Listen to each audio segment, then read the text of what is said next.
It was the beginning of summer and Presley Pereira decided to go to their local amusement park. It was around evening time, they took the bus there, as one does. When they finally arrived and saw how high the rides were and how crazy the rides were, they were like, you know what, maybe let's not do that. Turns out they got a fear of heights, so they decided to spend the night playing carnival games. But they played game after game after game, and they always came out empty-handed, thinking, okay, maybe I'm just bad at monotonous fair games, maybe I should just go home and play video games. So after all their unsuccessful tries to win the prizes, there was one game that caught their eye. It was this old, dusty-looking machine isolated to a corner of the park. Looked like one of those fortune-teller machines that you'd see in an arcade, kind of like Zoltar. The game didn't draw much attention from the fair, so they're like, okay, let's give it a try. The game was called Psychic Clown, and it had a creepy looking clown inside, and the clown was quite realistic looking, like you'd shoved a scare actor inside. So Presley put some spare change into the slot, pressed the start button, and the clown began talking. It said, ask me a yes or no question to uncover the truth and then press the start button.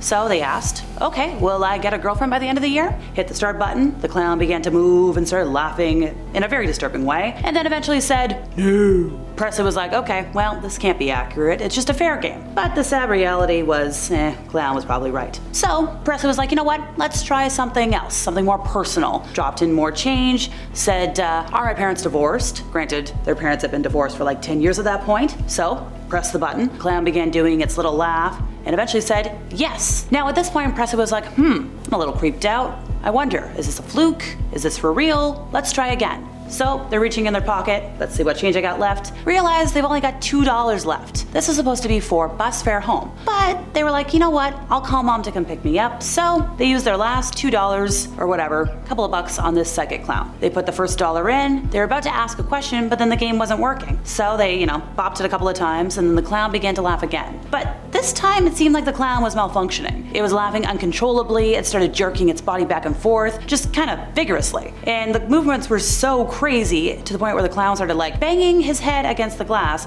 causing it to kind of crack. Now, Presley was like kind of in a freeze moment. You know those reactions that you get? Everybody else that was walking by was just sort of laughing at Presley looking scared at this game, and they were kind of disturbed. They're like, okay, maybe it's a glitch, let's try this again, put some more money in, and they're like, hey clown, will my mom pick me up from the fair tonight? And the clown begins to do its creepy laugh, and then it said no. And here, folks, this is where things get creepy. So Presley got a call from their mom right after the clown said no, and the mom was like, hey, are you on your way home? And Presley was like, hey, can you come pick me up? Mom says, yes, I will, and then the call cuts off. They figured, okay, phone has poor signal, we're not gonna call back. Mom said yes. So Presley makes their way out of the carnival. They're laughing about how the clown's prediction was wrong, and they find a spot. They're gonna like sit here, wait for mom. So a few minutes of waiting turns into an hour, and they're trying to call their mom's number. They're like, okay, mom, where are you? The calls are going straight to voicemail. They send a text, nothing. Eventually they call their stepdad, and stepdad answers the phone and is like, hey, are you on your way home? And when Presley mentioned that they've been trying to get a hold of their mom,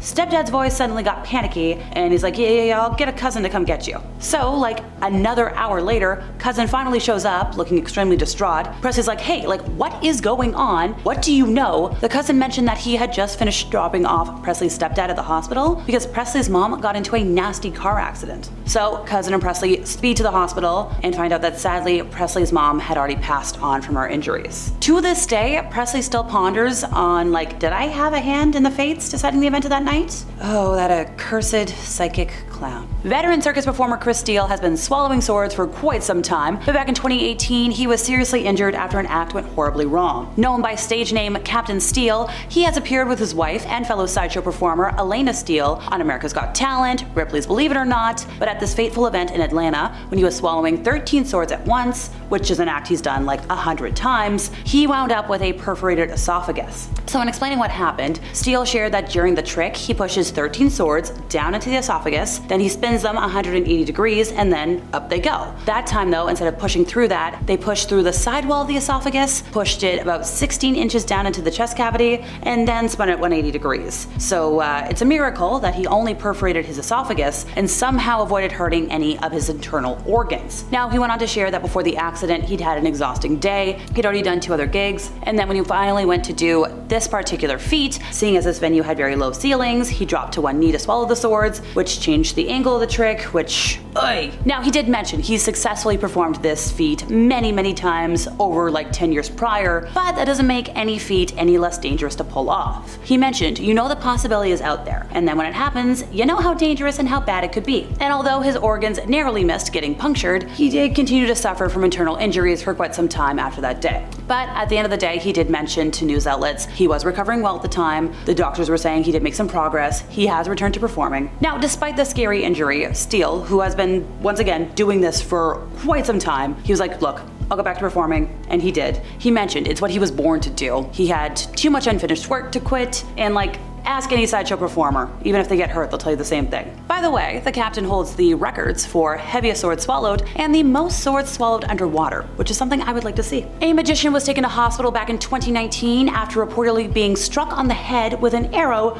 during an on-stage performance gone wrong. This entertainer, who works under the name One Crazy China, suffered this injury at the 2019 National Arts Festival in South Africa. He was appearing alongside magician Brendan Peele in a show titled Carnival Sideshow and Other Magical Things, where the crowd was sadly asked to leave the hall after the arrow bopped Lau on the head during an illusion. Now, festival organizers said that Lau had been taken to the hospital to get stitches to the back of the head, and the art organization's chief executive, Tony Lancaster, mentioned to news outlets that trauma counseling was available for anybody in the audience who needed it. He said in a statement, "We are informed that the crossbow did not penetrate his skull. The performer is fully conscious. The festival deeply regrets the incident and is in conversation with the performers to establish what went wrong with the illusion." Here's the thing though, co-star Brendan Peele told news outlets that the story had been blown out of proportion by local media outlets. He's like, I was not responsible for an error. He mentioned there was a crossbow involved, but the illusion was structured so it was impossible to be truly, awful. Also, once again, Li Lau, which is the legal name of the performer, was the one who created the effect. Brendan was just an assistant in the illusion.